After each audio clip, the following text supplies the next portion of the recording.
Cancer, Sun, Moon, Rising, and Venus placements, and of course, ating mga cross-watchers. Magandang araw po sa inyong lahat. Welcome o welcome back po dito sa Bono Magus PH. My name is Angel Francia Feliciano. Now, in today's video, Cancer, alamin natin kung anong healing ang magaganap sa inyong buhay. Now, paalala lang, Cancer, sa lahat po ng mga nanonood, lahat ng tarot readings ko dito ay general reading. So, ibig sabihin, di po lahat ay makaka-resonate. Kunin nyo lang kung saan kayo nag-resonate at iwan yung hindi. Ayan. Cancer, Sun, Moon, Rising, and Venus placements. Anong healing ang magaganap sa ating Cancer? First energy, Cancer, you have doubt. Okay. Yung mga pag-aalinlangan. Tignan natin. Mamaya, we will confirm this card. Next energy, you have growth. Acceptance, service, freedom, and discipline. Okay. Kuha tayo ng baraha to confirm this oracle card. Kung ano itong mga healing na magaganap sa inyong buhay. Cancer. Cancer, Sun, Moon, Rising, and Venus placements. Healing na magaganap sa kanilang buhay.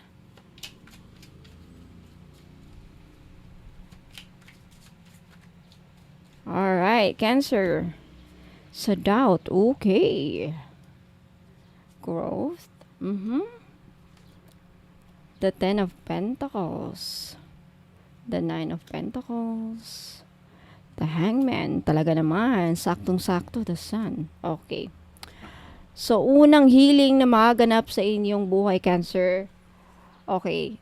I think, tumutukoy ito sa isang tao, no? Either sa'yo or, itong napipick up kong energy, either sa'yo tong energy or sa person mo. So, again, take it how it resonates sa inyong buhay. So, with the doubt, yun yung pag-aanilangan. So, ang healing na magaganap is mawawala yung mga pag-aanilangan ninyo sa isang taong Seven of Swords. Akala ninyo may masamang intensyon o mag-iiba ang inyong pananaw, mag-iiba ang judgment ninyo sa tao na ito. Regardless kung ng tao to, no, posibleng kasosyo nyo sa negosyo. For some of you, Cancer, posibleng na misjudge mo yung dating person na akala mo may bad intention sa'yo. Yung pala hindi. Siguro dati nagda-doubt ka. Baka ano lang to, baka manloloko, something like that. Kasi ang Seven of Swords, ito yung energy kung saan nagsisinungaling, may masamang balak, magnanakaw, mambubudol, scammer, manluloko. Ayan, yung mga energy ng Seven of Swords. So, siguro in the past or kailan lang, hindi ko alam kasi kanya-kanya kayo. Iba siguro sa inyo, last year pa, matagal na to, or maybe recently lang, meron kayong pag-aanilangan sa isang tao. Ngayon, ang healing na mangyayari is mawawala yan. Siguro magkakaroon ka ng clarity or mako-confirm mo na mali pala yung pag-judge ko sa taong to. Or vice versa, sa'yo ito. May mga tao sigurong dinadoubt ka, Cancer. Dinadoubt ang inyong intensyon. Dinadoubt ang inyong yung mga kinikilos. Pagkatao mo, ginajudge ka na sinungaling ka, manloloko ka. You are the Seven of Swords energy. Healing na mangyayari dyan, magaganap is magbabago, mawawala. Mababaliktad yung mga judgment nila sa'yo. Now, isa sa healing na mangyayari sa buhay mo is magkakaroon ng pag-usad, growth. This is growing. And you have the Chariot. This is movement, forward movement. So, this is ipagsama-sama ko tong dalawang baraha. This could be, pwede nyo ma-apply sa trabaho ninyo, sa negosyo, sa inyong pananalapi, pera, kapirahan, money, ayan. there is growth in that aspect or in that area in your life, Cancer, kung saan mafe-feel mo na unti-unti mo mararamdaman yung success or unti-unti mong makikita yung progress, growth, progress, Chariot, victory, growth, pag-usad sa buhay ninyo. So maybe this is yung mga investments ninyo before, ito yung mga pagpupursige nyo, ito yung mga negosyo nyo for some of you. May pag-unlad, growth, pag-unlad. Paglaki, pag-expand sa inyong mga negosyo, makikita ninyo with the Chariot. Uusad ka. Okay? So, yan ang manghihiling sa inyong, yan ang healing na makaganap sa aspeto ng inyong kaperahan, trabaho. Basta you are going to climb up the ladder towards success. Next healing na magaganap sa inyong Cancer is acceptance.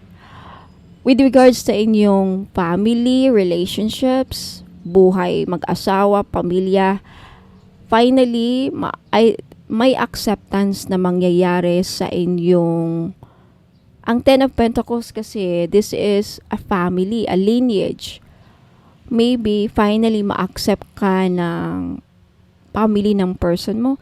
May mga situation kasi kung saan hindi tayo tanggap ng ating mga family ng ating kinakasama, no, or partner. Nakikita ko ditong acceptance. For those of you Cancer na either a fam, irregardless kung a fam to, no, foreigner or nasa Pilipinas lang or Pinoy or irregardless, mukhang yung person ninyo, yung iba sa inyo, hindi lahat makaka-resonate ha. Hindi lahat makaka-resonate. Yun lang mga may partner na may dinidate, nagdi-date, may kinakasama, may nanliligaw sa Cancer na mayaman. Ten of Pentacles kasi is a family that comes from a very wealthy family, Ten of Pentacles. So, siguro dahil kaya ka hindi accept ng pamilya ng person mo kasi mayaman, baka tingin nila mukha kang pera lang ang habol mo sa anak nila, sa pamangkin nila, something, sa lalaki or babae man yan. Okay? Kasi may mga babae din naman galing sa angkang mayaman na mas pinili na na-meet nila yung mahal nila sa buhay pero kasamang palad, huhusgahan sila ng mamamayan. Marami maghuhusga sa kanila kasi siguro parang fairy tale ba ang nangyayari? 'Di ba sa fairy tale, yung CEO na in love sa maid, di ba? Yan, yung boss na in love sa isang tendera lang and then gina-judge. Parang ganyan, parang mala fairy tale ang nangyayari sa buhay, love life ninyo Cancer, no? Or vice versa. Maybe finally ma-accept na ng family mo ang person mo, Cancer, na matagal nyo nang pinoproblema na bakit hanggang ngayon hindi pa rin lang matanggap na siya ang mahal ko. Parang ganon. Next healing na mangyayari is service. Pagdating sa inyong, sa mga namumblema dyan sa trabaho, kasi ang service, this is pagsiservisyo. Service, public service, or pagtatrabaho. And the Nine of Pentacles, this is being financially independent. So, ang healing na magaganap sa aspeto ng inyong career, Cancer is finally either makakalikom ka, makakuha ka ng malaking pera. This could be a bonus. This could be, mabibigyan ka ng reward or makakaipon ka ng pera. For some reason, may healing dito na mangyayari sa career mo. Kung saan yung pagpupursige mo, magkakaroon ng reward. Ang healing na mangyayari is finally mabibili mo na yung matagal mo nang gustong mabili kasi ang Nine of Pentacles, this is pagbibili ng gusto mong, kumbaga this is a reward for yourself. This could be you buying a car, buying a very luxurious bag, mga LV, Chanel, Coach, example lang, yung mga ganyan. Nine of Pentacles kasi is also karangyaan. Okay. Next is freedom. Sa mga Cancer dyan na matagal ng stuck. What is stuck? Yung bang hindi makausad-usad. Hindi magawa ang mga gustong gawin. Hindi makalaya. saktong-sakto sa hangman. Kasi ang hangman nakagapos. And you have freedom. So, maybe for some of you, this is financial freedom. So, may healing na mangyayari sa inyong finances, financial freedom. I-apply nyo to sa lahat ng aspeto sa buhay ninyo. This could also be physical freedom, emotional freedom. Any kind of freedom, lahat na ng freedom na dapat or kinakailangan or need na mangyari sa buhay ninyo. Cancer na matagal nyo nang gustong mangyari. Gusto ko lang makausad, gusto ko lang makalaya dito, gusto ko lang makaalis, gusto ko lang may mangyari sa buhay ko. Parang ganon. If matagal nyo nang gustong mangyari yan, this is the healing na magaganap sa inyong buhay. The freedom to do what you want to do. The freedom to do what you've always wanted to do in your life. The freedom, kalayaan, na magagawa mo na ang gusto mong gawin matagal na. Parang ganun, okay? Kung ano man yan. And last, healing na magaganap sa iyong buhay, Cancer, you have discipline. You will accomplish, ang nalakalagay dito, I can accomplish when I set my mind to. So, sa mga Cancer dyan, and the Sun is a card of victory, happiness, joy, fulfillment, and blessings. And basta, victory, success. Ang daming baraha dito na nagsasabi, or ang mga baraha dito na ang meaning ay success. You have Chariot, you have the 10 of Pentacles, and you have the 9 of Pentacles, and then plus the Sun card. Okay? Lahat, kung dati-dati Cancer, wala kang na-accomplish last year, 2024, or even 2023, or even yung panahon ng COVID, I think sa year 2025, mayroon kang ma-accomplish with the Sun card and the Discipline card. Ang healing na mangyayari is finally, you will feel the success. Finally, matatamasa mo na yung tagumpay na matagal mo nang inaasam. Okay, yan ang healing. Mafe-feel mo na ang kaginhawaan. You see the Sun card, the energy na nakikita ko dito is kaginhawaan sa buhay. Matatamasa mo na. Yan ang healing na mangyayari. So, Cancer, Sun, Moon, Rising, and Venus placements. Let me know if nag-resonate to sa inyo, sa inyong buhay, sa mga aspeto ng iyong buhay. Ayan. And if you want to claim this reading, leave a comment below. I claim this reading. Thank you, God. Thank you, Guardian Angels. Thank you, Gabay. Thank you, Universe. Bahala na kayo kung saan kayo magpapasalamat. Ayan.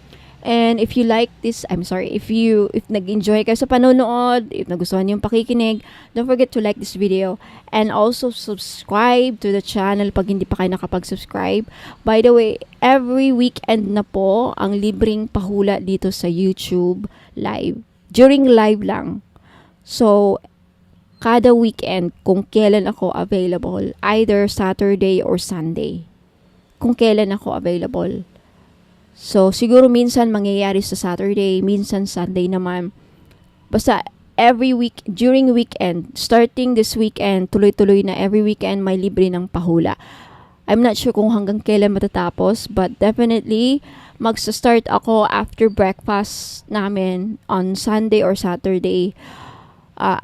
Either 8 a.m. or 9 a.m. ako mag-start sa libreng pahula. Sa YouTube live lang. After YouTube live, hindi na ako tatanggap ng mga pahula sa mga nagtatanong. Kaya if gusto mong mahulaan ng libre, be present during sa live at follow the instructions doon. Okay? Lahat ng mga followers, lahat ng subscribers at lahat ng mga present sa live.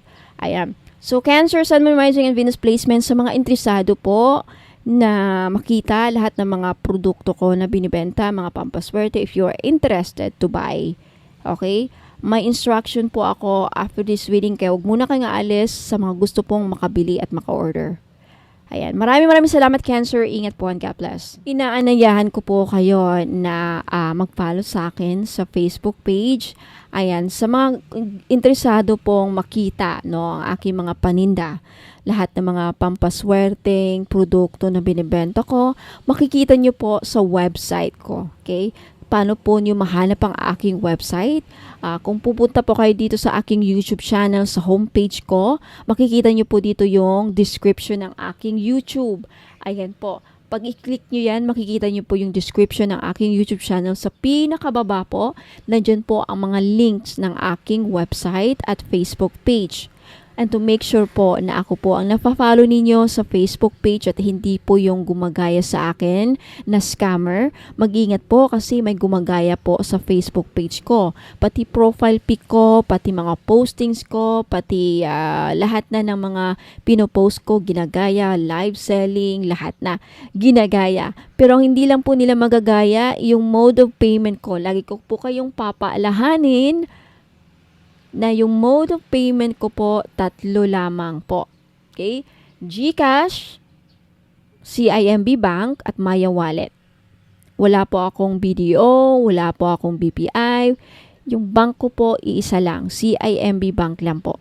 At iisang pangalan lang po ang magre-receive ng inyong pambayad. Angel Francia Feliciano. Pag iba pong pangalan ang papadalhan ng inyong pambayad, ingat po, scammer po yan. Baka akala nyo ako yung isang Bono Magos na nakakausap nyo, but then magugulat kayo, hindi Angel Francia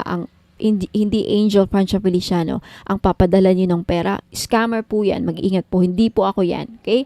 So ayan po, now punta lang kayo dito sa aking YouTube channel homepage, and then makikita nyo yung description ng aking YouTube, and sa pinakababa andyan po yung links ng aking website. Sa website po, makikita nyo po ang lahat ng produkto na meron ako.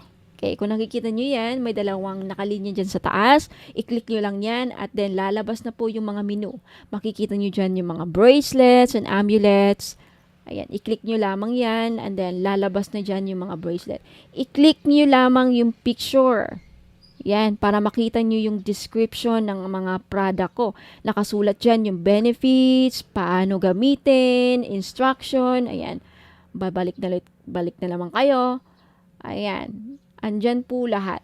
Yung services ko, yung tarot reading, magkano, and then yung mga spell jars nakalagay po dyan.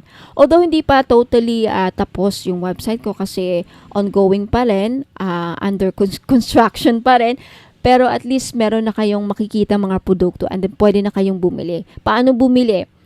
Kung hindi kayo sanay na bumili dito sa website ko, okay, pwede naman dito kayo bumili kung may mga card kayo, mga PayPal kayo, may PayPal kayo. Pero kung wala, okay, just take a screenshot.